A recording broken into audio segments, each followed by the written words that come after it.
वो होंगे आपके टेट और सी टेट से रिलेटेड क्वेश्चन, जो आपके क्वेश्चन पूछे जाते हैं यूपी टेट, सी टेट में, सीडीबी के, और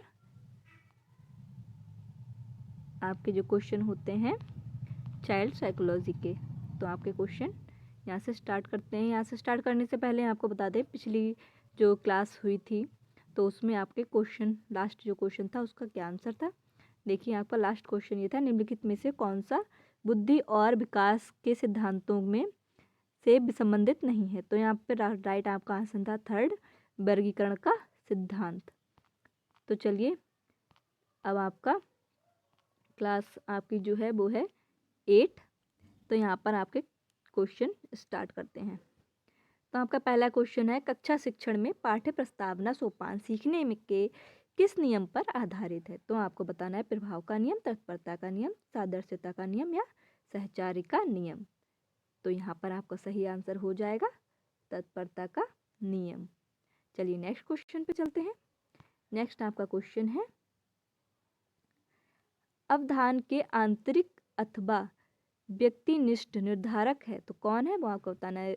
प्रथम आपका रुचि, लक्ष्य, अभिवृत्ति, या फिर प्रकाश ध्वनि गणद, या फिर आपका उद्दीपक वस्तु प्रविधि, या पुरस्कार दंड प्रोत्साहन। तो आपका फर्स्ट जो आपका ऑप्शन है वो राइट हो जाएगा, रुचि, लक्ष्य, अभिवृत्ति। ओके नेक्स्ट क्वेश्चन देखते हैं। ये जो आपके क्वेश्चन आप कर रहे हैं, जो आप जितने कितने आपके ऑप्शन जो क्वेश्चन है वो सही हुए हैं, आप कमेंट सेक्शन में ये ज़रूर बताएं और हमारी वीडियो को सब्सक्राइब ज़रूर करें। नेक्स्ट आपका क्वेश्चन है, बाल मनोविज्ञान का क्षेत्र है तो आपका बताना है कौन सा आपका क्षेत्र है। केवल शैशवावस्था की विशेषताओं का, या केवल गर्भावस्था की विशेषताओं का, बाल्यावस्था की विशेषताओं का, या गर्भावस्था से किशोरावस्था की विशेषताओं का। तो फोर्थ आपका राइट आंसर हो जाएगा। चलिए नेक्स्ट देखते हैं। यहाँ पर आपका नेक्स्ट क्वेश्चन है, वह अवस्था जो कि माता के 21वें गुणसूत्र जोड़े के अलग ना हो पाने के कारण होता है। तो आपको बताना है कि कौन सा है, Down syndrome, Turner syndrome, Klinefelter syndrome, या विल्सन सिंड्रोम। तो आपका यहाँ राइट आंसर हो जाएगा फर्स्ट, डाउन सिंड्रोम। चलिए नेक्स्ट क्वेश्चन देखते हैं। उदाहरण, निरीक्षण, विश्लेषण, वर्गीकरण, नियमनीकरण निम्नलिखित में से किस विधि के सोपान है, ये आपको बताना है। निगमन विधि के, आगमन विधि के, अंतर्दर्शन विधि के, या बहिर्दर्शन विधि के। तो यहाँ पर राइट आंसर हो जाएगा आपका आगमन विधि के। तो सेकंड आपका राइट आंसर हो गया। चलिए नेक्स्ट क्वेश्चन देखते हैं आपका। नेक्स्ट आपका क्वेश्चन है, फ्राइड के अनुसार हमारे मूल्य का आंतरिकरण में होता है तो किस में होता है, इदम में, अहम में, पराहम में, या परिस्थिति में। ये आपको बताना है।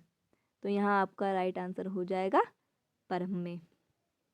ओके थर्ड आपका राइट आंसर हो जाएगा। नेक्स्ट क्वेश्चन पे देखते हैं। व्यवहारवादी ने कहा है, मुझे नवजात शिशु दे दो, उसे डॉक्टर, वकील, चोर या जो चाहूँ बना सकता हूँ। तो ये बात किसने कही है, ये आपको बताना है। फ्रीमैन ने कही है, वॉटसन ने कही है, न्यूमैन ने कही है, या होल्जिंग ने कही है। तो यहाँ पर आपका राइट आंसर क्या होगा, आप कमेंट सेक्शन में लिखिए। तो यहाँ पर राइट आंसर आपका हो जाएगा वॉटसन। नेक्स्ट क्वेश्चन देखते हैं। आपको वीडियो अगर पसंद आ रही हो तो इसे लाइक भी करते रहें। नेक्स्ट क्वेश्चन आपका है, कोलबर्ग के अनुसार किस अवस्था में नैतिकता बाह्य कारकों द्वारा निर्धारित होती है।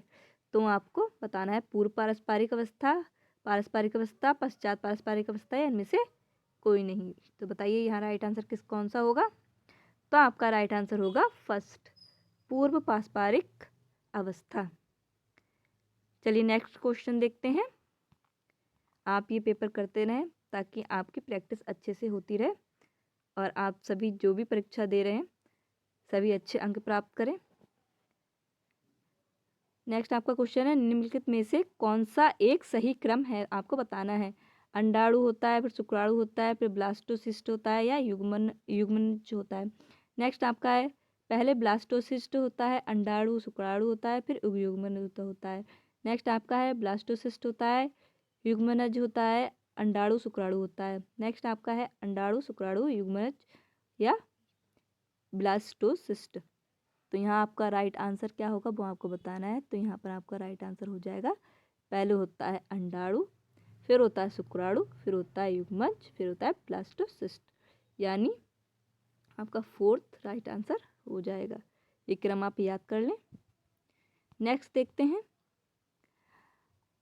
अंतर्मुखी, बाह्यमुखी तथा उभयमुखी व्यक्तित्व का वर्गीकरण किसके द्वारा किया गया है, ये आपको बताना है। केजनर के द्वारा, यूंग के द्वारा, शेल्डन के द्वारा या स्प्रेंजर के द्वारा। तो आप बताइए इसका राइट आंसर क्या होगा।